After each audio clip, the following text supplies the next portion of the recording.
She called him just a janitor the first time she noticed him, not with her voice, not with cruelty, but with the quiet, effortless judgment that came from a life neatly divided into levels and labels.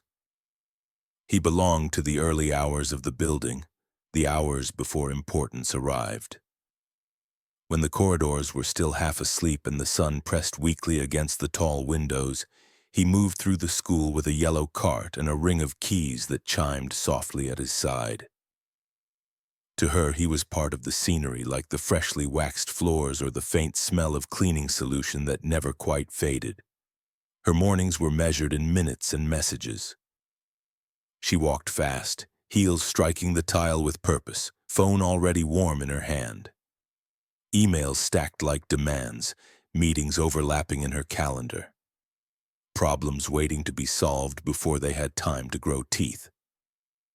As director of operations, she carried responsibility the way others carried stress, tightly, efficiently, never letting it spill. People stepped aside when she passed, not out of fear exactly, but recognition. She was someone who mattered here. The janitor always nodded when he saw her, a small, respectful dip of the head. He never tried to speak. She barely noticed the gesture, though on some level she registered his presence the way one registers furniture, something that exists without needing attention. She assumed he was older than he was because his shoulders curved forward, because his eyes carried a tiredness that suggested long days and longer nights. She did not wonder why. What occupied her thoughts was her daughter. The girl walked a step behind her most mornings, backpack clutched too tightly, gaze fixed somewhere just above the floor. She was bright, painfully so. Her mind quick and curious, but the world overwhelmed her in ways it never seemed to overwhelm other children. Noise struck her like a physical force. Sudden changes sent her spiraling inward. Teachers described her as sensitive, distracted, difficult. Specialists offered charts and strategies, promises wrapped in careful language. Nothing seemed to fit quite right. That morning, the girl paused at the entrance to the hallway. Fingers pressed to her ears as the first bell rang. Her mother glanced back, impatience flaring before she smothered it. She crouched briefly, adjusted the straps of the backpack, murmured reassurance in a voice already thinking about the meeting waiting upstairs. The girl nodded, though her eyes were glassy, unfocused. A teacher took her hand and guided her away. The janitor saw all of it. He had been wiping down lockers a few feet away, moving slowly, deliberately.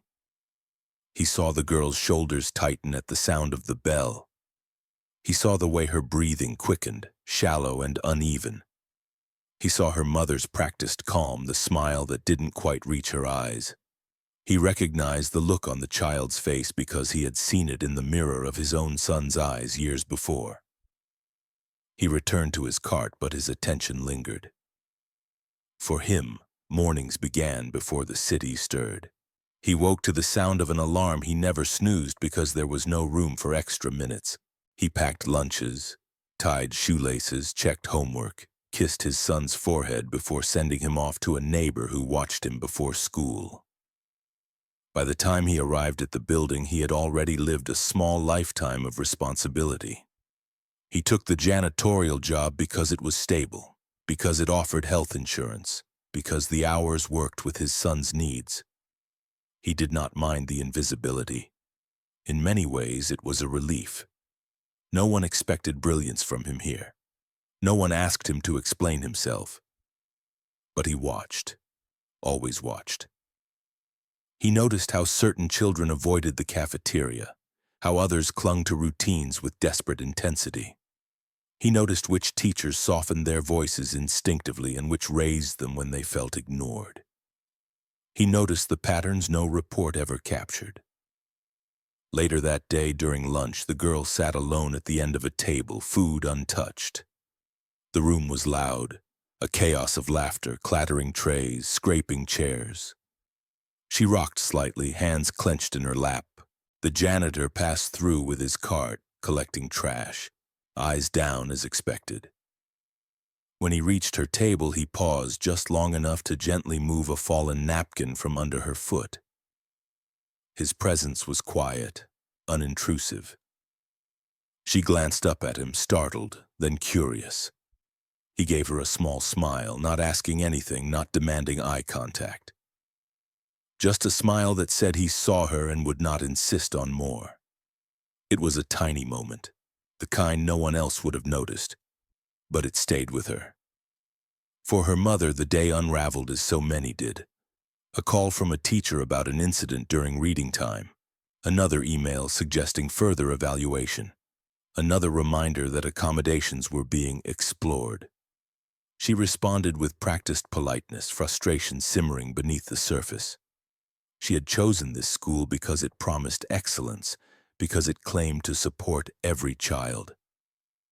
Yet every solution felt temporary, insufficient.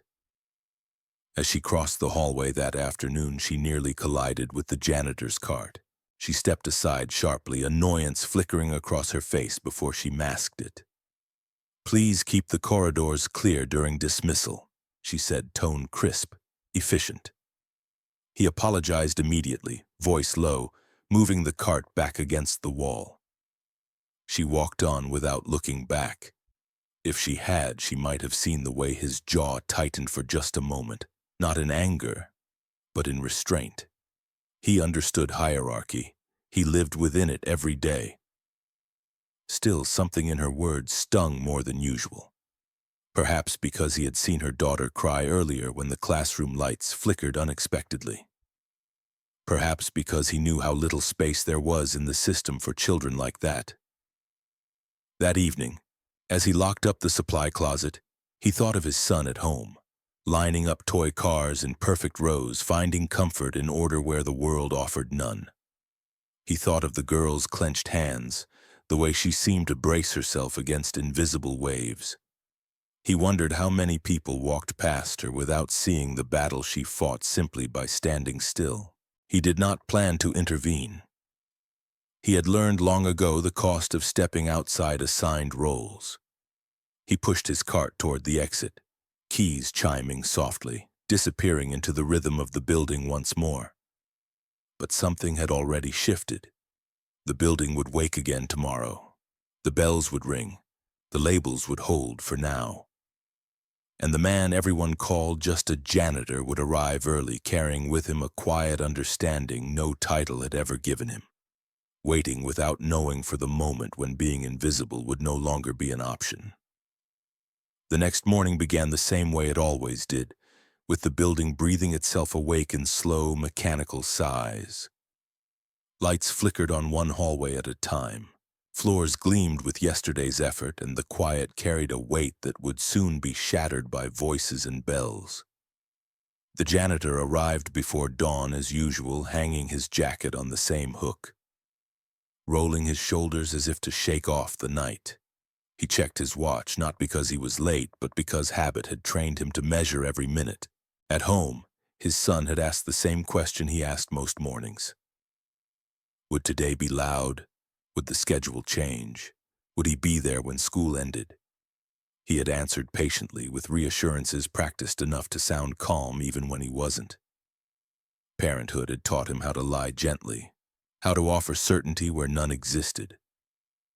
By the time students began to trickle in, he was already moving through the corridors, emptying bins, wiping surfaces, restoring order where he could.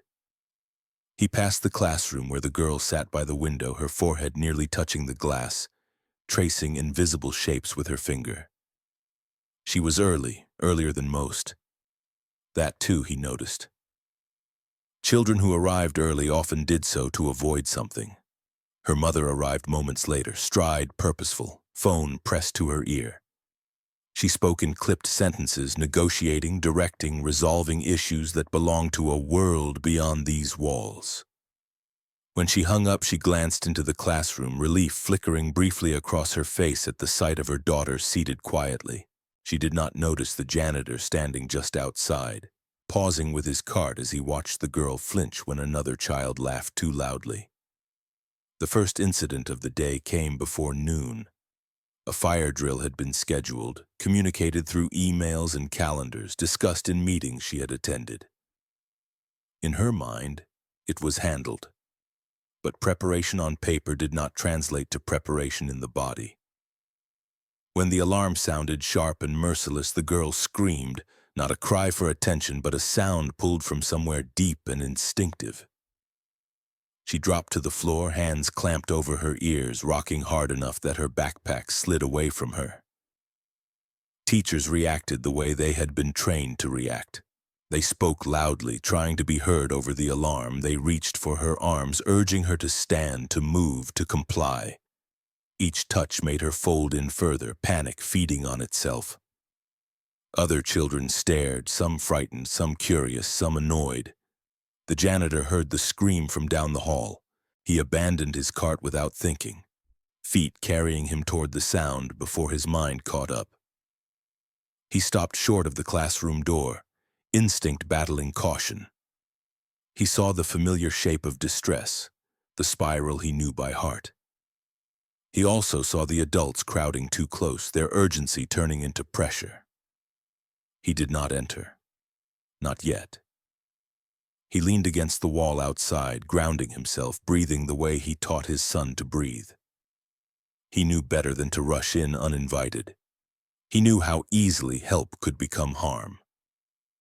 When the alarm finally ceased and the hallway filled with echoes and confusion, the girl remained on the floor, trembling, emptied of tears. Her mother arrived minutes later, summoned urgently, heels forgotten as she ran. The sight of her daughter broke something in her composure. She knelt, called her name, tried to gather her into her arms. The girl resisted, stiff and unresponsive, lost somewhere unreachable. Eventually, the crisis passed in the way crises always did, leaving exhaustion in its wake. The girl was escorted to a quiet room. Reports were written. Apologies were offered. Solutions were promised again.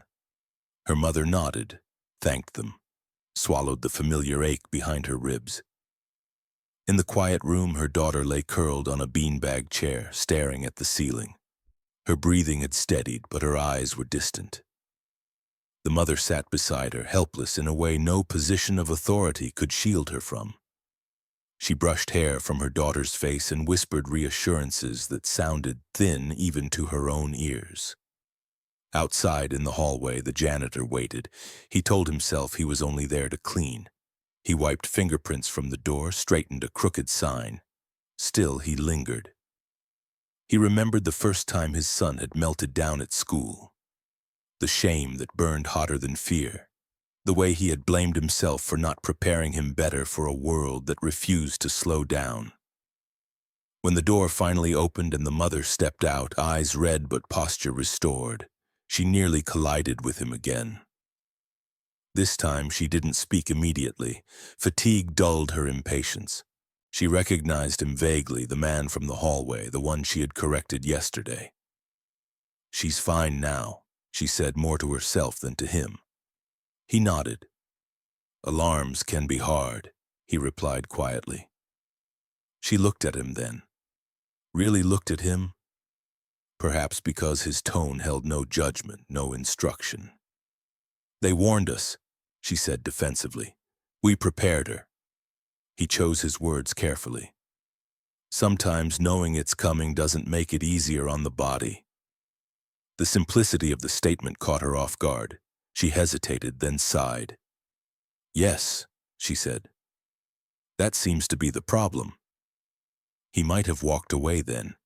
He should have. Instead, he said, "My son used to hide in the bathroom during drills, covered his ears and counted tiles." Something shifted. The hallway felt smaller, quieter. She studied him, surprise flickering across her face. "Your son?" He nodded. "He's older now. Still hates alarms." For a moment, the titles between them blurred. She was no longer director of operations. He was no longer just a janitor. They were two parents standing in the aftermath of fear. "I'm doing everything they tell me to do," she said, voice low.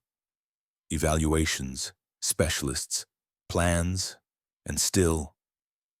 She trailed off, unwilling to finish the thought. He understood the unspoken ending. And still she suffers. And still you feel powerless. They don't always tell you about the small things, he said gently. The things that help in the moment.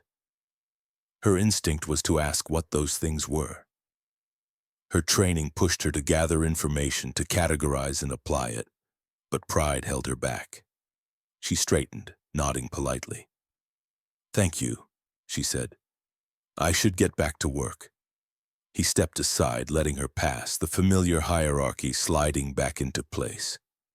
Yet as she walked away, something unsettled followed her. His words echoed, not as criticism, but as possibility. That afternoon, the girl did not return to class. She sat in the quiet room, coloring the same corner of a page over and over. When the janitor passed by later, she looked up. Recognition flickered across her face. He paused, unsure, then slowly rolled a coin from his pocket across the floor toward her. It spun, caught the light, and fell on its side. Her eyes followed it. She reached out, fingers brushing the cool metal. For the first time that day, her shoulders relaxed. He smiled, small and unobtrusive, and continued down the hall. No one wrote a report about that moment. No protocol recorded it. But something fragile and important had begun to take shape, unseen by the system that surrounded it, growing quietly in the space between rules and understanding. By the third day, the girl had learned the sound of his keys. It wasn't a conscious recognition at first, more like a feeling that passed through her body before her mind caught up. A soft metallic jingle in the hallway meant something familiar, something predictable. When the noise of the classroom grew sharp or the air felt too full, her eyes drifted toward the door, listening. Sometimes the sound came, sometimes it didn't. But knowing it could was enough to steady her breathing. The janitor noticed her listening before he noticed her watching. He moved carefully now, not because anyone had told him to, but because experience had taught him how easily trust could be broken. He never lingered too long near her classroom, never spoke unless spoken to. He kept his help small, almost accidental. A door closed gently instead of slammed. A flickering light reported and fixed faster than usual. A chair quietly repositioned so it wouldn't scrape the floor. At home, his son asked why he looked tired. He smiled and said work was busy, which was true in ways his son didn't need to carry. He did not mention the girl. He knew better than to make promises even in his own mind. Still, when his son lined up his toy cars that evening, he found himself thinking of the way the girl colored the same corner of the page, over and over, as if repetition were a language only she understood. At school, her mother sensed the change before she could explain it. Her daughter still struggled, still recoiled from noise and unpredictability. But the sharpest edges seemed dulled. Mornings were less explosive. Afternoons ended with fewer tears. It was subtle enough that it didn't show up in reports, but mothers learned to read their children in ways systems never could. She asked teachers if anything new had been tried. They shook their heads. Same plan, same supports, same challenges. The lack of explanation unsettled her. One afternoon, she arrived early to pick her daughter up from the quiet room. Through the glass, she saw something unexpected. Her daughter sat cross-legged on the floor, not alone. The janitor sat several feet away, not facing her directly, his back against the wall. Between them lay a row of keys arranged carefully from largest to smallest. The girl was sorting them. Her fingers moved slowly, deliberately, face intent, but calm. No rocking, no clenched jaw. Just focus. Her mother froze. Every instinct screamed interruption. Questions crowded her mind. Why is he here? Is this allowed? Who authorized this? But another instinct, older and stronger, held her still. She watched her daughter's shoulders rise and fall evenly. She watched peace settle where panic usually lived. The janitor sensed her presence and looked up. Their eyes met.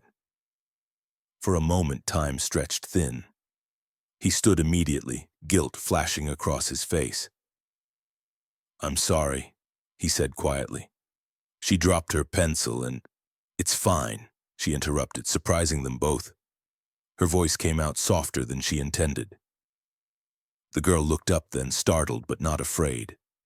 She glanced between them, uncertainty flickering. The janitor took a step back, giving space, returning the keys to his pocket one by one. The sound rang louder than usual in the sudden silence. Her mother knelt beside her daughter. "Are you okay?" she asked. The girl nodded once. That single nod hit her harder than any report ever had. Later in the hallway, she stopped him. "I didn't know you worked with children," she said. "I don't," he replied honestly. "I just listen." The simplicity of the answer unsettled her again. "What you were doing," she said carefully. "It helped." He shrugged, uncomfortable with attention. "She likes order, patterns, things that don't change suddenly." "She never told us that," the mother said. "She might not have words for it yet," he replied. "My son didn't." There it was again. My son. Not a credential, not a title, but lived experience. She felt something inside her resistance soften just a fraction. "I'd like to understand," she said. He hesitated. Years of being overlooked had trained him not to take such invitations at face value. "There's not much to understand," he said. "Every kid is different." "Yes," she said, "but some people see what others miss." They stood there, the hum of the building around them, the distance between their roles shrinking without either of them naming it. The problem came the next day. A new policy had gone into effect, one she herself had signed off on. Classroom rotations were adjusted to improve efficiency. Children would switch rooms twice a day instead of once. On paper, it was logical. On paper, it benefited most students. In reality, it shattered the girl. The first transition went badly, the second never completed. By mid-morning, she was under a table, hands over her ears, repeating the same word again and again. Teachers tried to redirect. Specialists were called. The quiet room was occupied. The janitor heard the word echoing down the hall. He stopped where he was, heart pounding. He knew that sound. He knew what came next if no one intervened the right way. He also knew what the mother had said before, the careful boundaries she lived by. He remembered the warning he'd received days earlier about distraction. He stood there, keys heavy in his pocket, choice pressing down on him. Across the hallway, the mother arrived, breathless, fear breaking through her professional armor. She saw her daughter and felt the familiar helplessness close in. Nothing she said reached her. Nothing anyone said did. Then she looked up. The janitor stood at the end of the hall, frozen, torn between permission and necessity. Their eyes met again. This time she didn't hesitate. "Please," she said, voice cracking, "help." He moved immediately, not rushing, not commanding. He lowered himself to the floor a few feet away from the girl, turning his body slightly aside so he wasn't a threat. He didn't speak at first. He let the repetition run its course, let the storm exhaust itself a little. Then he began to tap his keys softly against the floor. One tap, pause, one tap, pause, a rhythm steady enough to anchor to. The words slowed. He counted quietly, not for her but with her. He told a story in a low voice about a machine that needed the same order every day to work properly, about how it jammed when too many parts moved at once.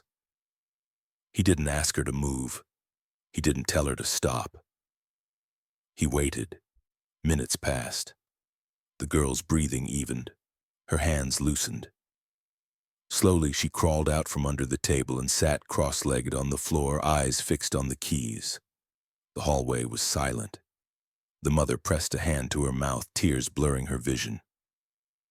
She had seen experts fail where this man with no title and no authority had succeeded by doing almost nothing at all. In that moment, something inside her broke open. The problem no one could solve was no longer theoretical. It was right there on the floor, breathing calmly for the first time all morning. And the solution stood beside her, invisible no longer, holding a ring of keys that unlocked far more than doors. The room stayed quiet long after the girl's breathing settled, as if the building itself were afraid to disturb what had just happened. Teachers stood frozen, unsure whether to move or speak. The janitor remained on the floor, still angled slightly away from the girl, his presence steady but unobtrusive. He did not reach for her. He did not praise her. He simply stayed. Her mother was the first to exhale. She knelt slowly beside her daughter, every movement deliberate, as though sudden motion might shatter the fragile calm. The girl leaned into her without resistance, a small but monumental act. For the first time in weeks, maybe months, she did not pull away. Her mother felt the weight of her child against her chest and closed her eyes, letting the relief wash through her in a wave so strong it left her shaking. "Thank you," she whispered, not trusting her voice to be louder. The janitor nodded, already shifting his weight as if preparing to retreat back into the background where he was used to living. But she wasn't ready to let him disappear again. "No," she said, firmer now. Please, stay." He hesitated, old instincts flaring. Stay meant attention, stay meant questions, stay meant stepping into a space that had never truly welcomed him. But he looked at the girl, now tracing circles on the floor with her finger, calm and present, and he stayed. What followed did not look like a meeting, though decisions were made that day more important than any she had chaired in her glass-walled office. They sat on the floor, all of them, hierarchy stripped away by necessity. She listened while he spoke, really listened, not as a superior gathering information, but as a parent desperate to understand. He told her about his son's early years, about the doctors who spoke over him, about teachers who meant well but didn't see the whole child. He spoke of trial and error, of learning to read signs others missed, of the power of predictability and the damage of sudden change. His words were plain, unpolished, but they landed with a weight that years of professional language never had. She realized with a quiet sting how often she had dismissed voices like his. In the days that followed, she did something no one expected from her. She slowed down. She canceled meetings. She sat in classrooms. She watched. She asked questions without immediately reaching for solutions.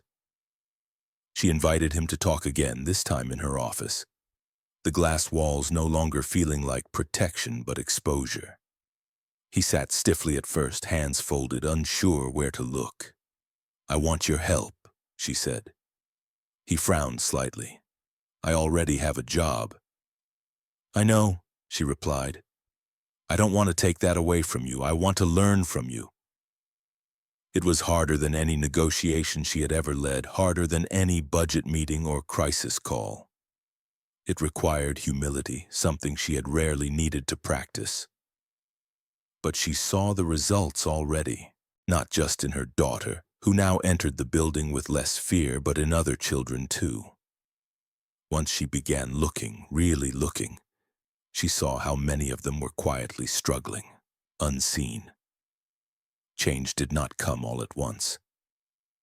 There were meetings where her ideas were met with polite smiles and quiet resistance. There were policies that took weeks to revise, approvals that stalled, people who questioned why she was listening to a janitor instead of consultants. She felt the pressure keenly, the risk to her reputation clear. For the first time in a long while, she didn't care. She advocated for sensory-safe spaces, for flexible transitions, for training that centered lived experience alongside theory. She brought him into discussions, not as a token, but as a contributor. Some people bristled, others listened. Slowly, the culture shifted, not dramatically, but enough to matter. The janitor struggled with the attention. He was unused to being asked his opinion, unused to being thanked. At home, his son noticed the change in him before anyone else did. "You talk more now," his son said one evening, lining up his cars. He smiled. "I guess I do." "You help kids like me?" his son asked. He nodded. "I try." His son considered this, then moved one car slightly out of line. "That's good," he said. "They need it." At school, the girl flourished in small, profound ways. She still had hard days. She still melted down when overwhelmed, but recovery came faster. Shame no longer followed fear so closely. She began to trust that someone would understand before things spiraled too far. One afternoon, she took the janitor's hand without warning and placed one of his keys in her mother's palm. The gesture was simple, wordless, and full of meaning. Her mother's throat tightened as she closed her fingers around the cool metal. She thought back to the first time she had seen him, pushing his cart down the hallway, invisible to her then.